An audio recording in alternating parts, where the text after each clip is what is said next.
বন্ধুরা সব কেমন আছো? ভালো আছো তো? এই যে আজকে আমি একটা নিরামিষ আলুর দম করব। কালো সর্ষে, সাদা সর্ষে, পোস্ত, শুকনো লঙ্কা এইটা আমি একটু ভেজে নেবো। আর এখানে টমেটো, নারকেল আর ধনে পাতা কুচিয়ে রেখেছি, এটা টক দেব। এই যে আমি আলুটা কেটে একটু ভাপিয়ে জলটা ফেলেছি, চন্দ্রমুখী আলু তো সিদ্ধ করিনি, একটু ভাপিয়ে জলটা ফেলে দিয়েছি। আমি এটা ভেজে নিয়ে আসি, তারপরে তো আলুটা আমার ভাজা হয়ে যাবে। কড়াই বসিয়েছি, এটাতে আমি সব দিয়ে দিলাম।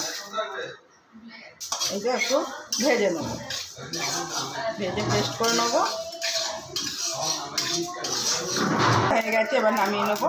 এই যে আমি কড়াইয়ে তেল দিলাম, সাদা তেল দিয়ে দিলাম। আলুগুলো ভাজাতে পরে আমি নুন দেবো দিলাম। হ্যাঁ, আলুগুলো একটু লাল করে ভেজে নিই। হয়ে গেছে, আমি পেস্ট করে নিই। হয়ে গেছে, এবার আমি এটা নামিয়ে নেবো। কড়াইয়ে তেল দিলাম, চিনি দিয়ে দিলাম।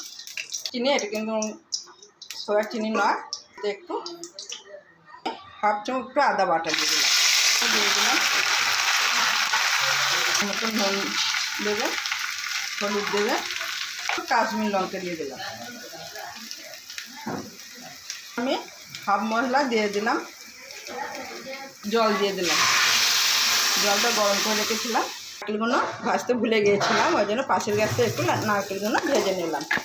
টমেটোগুলো একটু দিয়ে দিলাম, একটু নাড়াচাড়া করে নিই। এটা ফুটছে, এবারে আমি এটাতে একটু টক দই দিয়ে দিলাম, টমেটোগুলো দিয়ে দিলাম।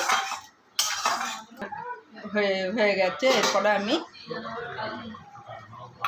মশলাটা এবার আর একটু ছড়িয়ে দিলাম, দিয়ে দিলাম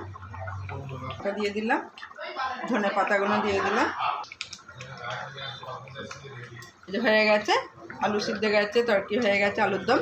এবার আমি নামিয়ে নিলাম। হ্যালো বন্ধুরা, এই তো আমার নতুন রেসিপি আলুর দম হয়ে গেছে। তাকে এমনি করে শর্টকাটে নিরামিষ আলুর দম করবে, খুব ভালো লাগবে খেতে, খুব টেস্টি হয়েছে। ভালো লাগলে লাইক করুন, শেয়ার অবশ্যই করবে। আমার পেজটা একটু ফলো করবে, আমাকে ভালো লাগলে অবশ্যই শেয়ার করবে।